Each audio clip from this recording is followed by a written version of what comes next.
Ny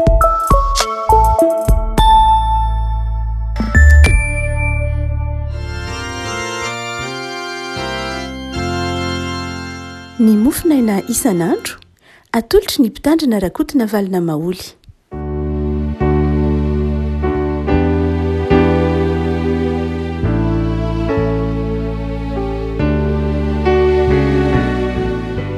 Ampifaliana no iarabanao rehavako tratrity alakamisy fa 7 ny volana Jona iteny mofinaina izay volahatra ho antsika anio dia ny bokin'ny Deutéronomie. Deutéronomie toko 20 ka hatramin'ny 14. Deutéronomie toko 20 ka hatramin'ny 14 fakitsika amin'ny ran'ny Jesoa. Raha mivoaka nafika ny fahavalona ianao ka mahita ny soavaly sy galesy ary olona maro ao dia aza matahotra azy fa Jehovah Andriamanitra kosa izay nitondranao niakatra avy tany amin'ny tany Egipta no mombanao. Ary rehefa nafika anareo dia anaton'ny mpisorona ka hiteny amin'ny olona hoe mihenory Israely io. Fa efa nafika ny fahavalonareo ianareo anio ka aza ketraka ny fonareo. Ary aza matahotra na mikirabaka foana na mangororo no nitahotra azy. Fa Jehovah Andriamanitra reo no miara-mandeha aminareo hiady ho anareo amin'ny fahavalonareo mba hamonjy anareo. Ilay maso no manamasinana ny fahamarinana ny teninao ny fahamarinana. Amen. Rehefa ao anatin'ny ady sarotra ny olona na rehefa ao anatin'ny zavatra manahirana azy dia mandrakariva mitady vahaolana satria fantany ny fetrany. Fantatsika ny fetratsika hoe atretsy ny fetra, atretsy ny zaka, atretsy ny vita, atretsy ny mety azo tanterahana ary dia indraindray tsika matahotra. Ary rehefa matahotra tsika dia mitady vahaolana mety ivelany tenantsika amin'ny maha-olombelona antsika aratrarina izany. Dia mitady vahaolana amin'ny endrika maro samihafa, amin'ny lafiny materiel, amin'ny lafiny ara-panahy, amin'ny lafiny maro samihafa. Fa amin'ity boky ny Deutéronomie toko 20 izay zara mofinaina ity dia mifamino indrindra amin'ny fomba fisainan'ny testamenta vaovao rehefa tody zavatsarotra isika. Rehefa tody zavatsarotra isika dia izay asehon'ny testamenta vaovao dia tsy ny olona aloha ny vahaolana voalohany, tsy ny materiel, tsy ny vola, fa ny finoana. Rehefa tonga teo amin'i Jesoa ireo ataontsika hoe ireo olona nanana olona be dia be teo aminy dia ny fanontaniana napetraky Jesoa manao hoe te ho vonjena ve ianao? Te ho sitrana ve ianao? Dia mamaly ny marary manao hoe eny te ho sitrana. Izany hoe ny zavatra apetraky Jesoa dia izao ny finoana aloha ny lasa aloha. Ny finoana aloha no zava-dehibe. Ilay finoana izay manjary toe-tsaina, ilay finoana izay manjary toe-panahy, ilay finoana izay manjary fomba fiasa rehefa avy eo. Amin'ny 1 ka hatramin'ny 1 amin'ity dia hoy ny boky Deutéronomie hoe raha mivoaka nafika ianao, tazanao ny fahavalonao, be dia be ny fahavalonao ary mahita ny fitaovana eny am-pelantanana ianao, fitaovam-piadiana maherisetra anao ianao dia inona ny toe-tsaina, inona ny toe-po? Dia hoy ny boky ny Deutéronomie hoe aza matahotra azy ianao. Izany hoe ilay finoana aloha ny voalohany lasa. Aza matahotra, mino fa Andriamanitra no hiakatra hiady aminao, Andriamanitra no mitondra anao, izy no momba anao. 1 izany amin'ity boky Deutéronomie toko 20 dia izao tia ny apetraka aloha hoe rehefa tody zavatsarotra ianao dia ny finoanao manjary toe-tsainao, manjary toe-panahy ny finoanao no herinao. Ao aorianan'izay ianao izy dia izao izay ianao vao manatona ny mpisorona na anatona anao ny mpisorona, anatona anao ny fiangonana, anatona anao ny mpisorona ka hitsodrano anao. Andriamanitra ampifamadia antsika izy io ka izao ny alehantsika voalohany dia olombelona aloha ary everitsika fa ilay hitsodrano ilay olombelona ny voalohany, tsy izay ny voalohany fa ny voalohany dia izao ny finoanao, ny fanapahan-kevitrao, ino ny zava-dehibe voalohany.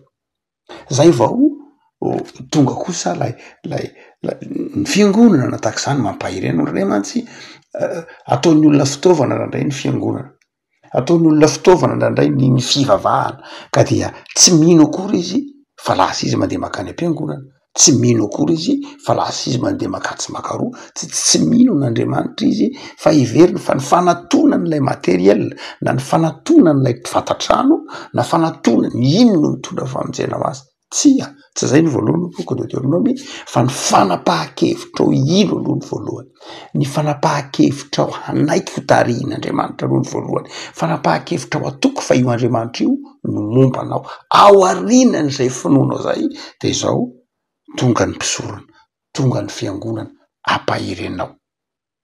Zany hoe ndraindray hotsika manao hoe ndraindray ampifamadia atsika satria tsika tratrany ataotsika hoe ny toe-tsaina nentim-paharazana ohatra, ny toe-tsaina nentim-paharazana amin'ny fiatrehina zavatra sarotra dia manatona ny lafiny materiely izy aloha, ohatra hoe manatona doany izy, ohatra hoe manatona mpimasy izy, ohatra hoe manatona de mitondra ny olana io.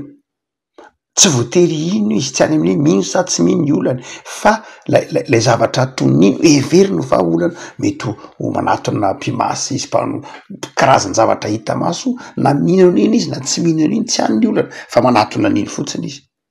Fa ny fivavahana kristianina tsy zay. Fivavahana kristianina tsy mifamatotra ny finoana, tsy mifamatotra amin'ny materiel, tsy mifamatotra amina olombelona koa hoe misy olona manokana tononao manokana ka anana hery manokana, mazava ho azy manana fahazavantsaina manokana, hery manokana izy, fa tsy de zay lafin'izay loatra akory ny tena fototra natonanao azy, fa ny zava-dehibe de zao ny finoanao aloha. Io toe-tsaina ataotsika hoe fahatsiarovan-tena hoe mifamatotra amin'Andriamanitra manokana io tena isan'ny maha-protestanta. Ny protestanta de manazava manao hoe Andriamanitra dia azo antononao amin'ny toerana rehetra, Andriamanitra dia azo antononao amin'ny fotoana rehetra, Andriamanitra dia afaka miresaka amin'ny olona rehetra, tsy misy mpanelanerana intsony. Zany hoe fanjakam-pisorona, ny tsirairay avy de afaka mitondra ny olana eo amin'Andriamanitra, ny tsirairay avy de afaka manatona an'Andriamanitra, tsirairay avy de afaka mivavaka amin'Andriamanitra. Hitan'Andriamanitra ny setony tsirairay avy. Zay mahatonga ny hoe ny andininy voalohany ny lasa aloha, ny andininy faharoa, zany hoe ny finoan'ny olona ny lasa alohan'ny fidodododoany aty sy aroa.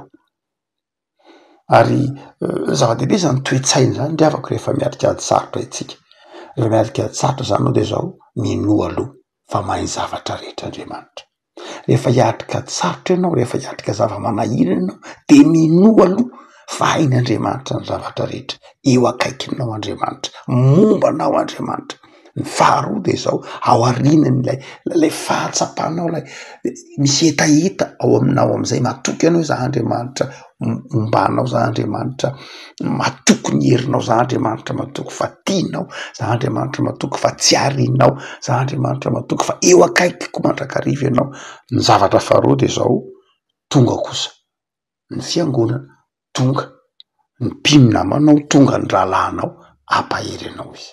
Hoy ny teniny andininy faharoa manao hoe rehefa hanafika koa ianao de zao hanatona ny mpisorona, ny mpisorona no hanatona fa tsy ianao no hanatona, ny mpisorona no hanatona, zany hoe ho avy Andriamanitra, na ny solon-tenan'Andriamanitra, ho avy Andriamanitra, ho avy Jesoa. Eto momba Jesoa ny mpisorona, raha ny teny testamenta vaovao de Jesoa le mpisorona, de ho avy Jesoa hanatona anao izy. Rehefa mino ianao sa nametraka ny fiainanao teo am-pelatan'Andriamanitra dia ho avy ny tompo hanatona ampahery anao, ary hanala ny tahotra ao anaty, hanala ny teboteby ao anaty, hanala lay orooro ao anaty, ary andininy fahatelo manao hoe aza ketraka ny fonao, aza matahotra, aza mikorapaka, aza mangovo. Afaka manala efa tody zava-manahirana antsika de misy zavatra ahiry antsika de zao matoky, ary rehefa matoky ianao de afaka mitahotra ao anatinao, ary tsy ianao manala mitahotra ao anatinao, tsy hoe za tsy matahotra, za tsy matahotra, tsy zay ny zava-dehibe, fa ny tompony manala ho azy any anatin'ny fonao, ny tompony manadio an'iny anatin'ny sainao de afaka mitahotra ao. Afako ny tompony hanome anao herim-po sy herim-panahy fa hatokiana fa zava-dehibe ny finoana, zava-dehibe ny finoana, ary rehefa mino ianao dia hitanao ny voninahitr'Andriamanitra. Hoy Jesoa, tongava aminao araka zay inonao, araka zay irininy fonao, de manana ary fona aza isan'izay tsy mino, aza isan'izay misalasala, aza isan'izay mitebiteby fa rehefa mino, rehefa napetraka ao tamin'Andriamanitra ny zavatra rehetra de mino fa miasa izy. Andriamanitra tsy mba manome tsifoifoy, Andriamanitra tsy mivadika amin'ny tokony miny fa minoan'Andriamanitra de misinda mitahotra sy mitebiteby. Ary ny faran'izay mampihititra de ny faharoa ty de zao, mitodika koa tsika amin'ny asan'ny fiangonana. Ny fiangonana tena atao papahery, izy manao hoe anafika anareo de anatona ny mpisorona ka hiteny amin'ny olona ny fiangonana ny mpino de natao papahery. Tsy mpino zany, tsy fiangonana zany, olona mpanan-kivy zany, zany olona mpanatsato zany, zany olona mandavy ny olona ao anatin'ny ady sarotra, zany olona manao tsindrio falavo, tsy fiangonana zany, tsy mpino zany. Ny adidin'ny mpino tsy manameloka ny namany, tsy mitsara ny namany, tsy manenjika ny rahalahiny, tsy zany ny mpino fa ny mpino papahery. Ny mpino mitaona ny olona hanana fijery miabo, hanana fijery pozitif, hanana fijery hifikitra sy hitodika amin'Andriamanitra, hanana fijery hoe tsy ny faharesena ny tompony farany, tsy ny fahakiviana ny tompony farany fa ny fandresena.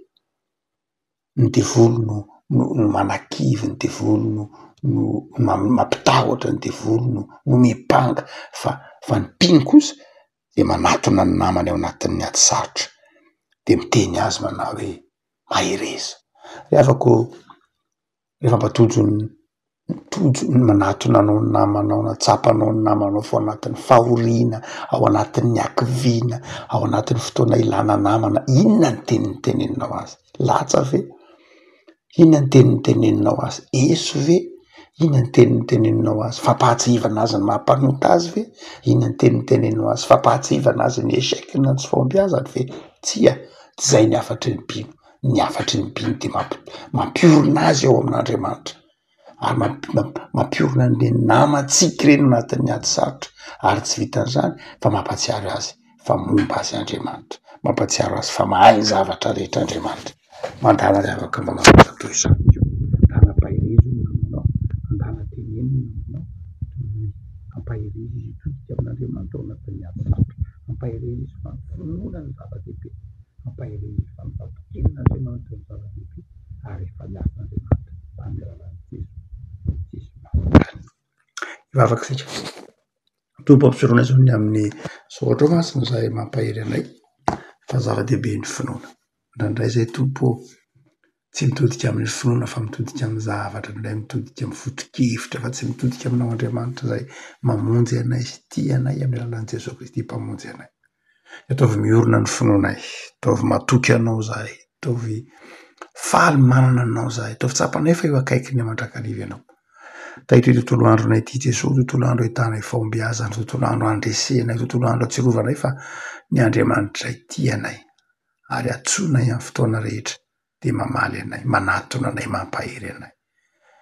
Jereo ireo marary Jesosy, jereo ireo zay mpianatra voavina vita fanadinana, jereo ireo zay manana olona sady ampanahy, totronay am-bavaka samy miorina amin'ny finoanao ary samy anehoanao fitiavana sy zara fitahiana.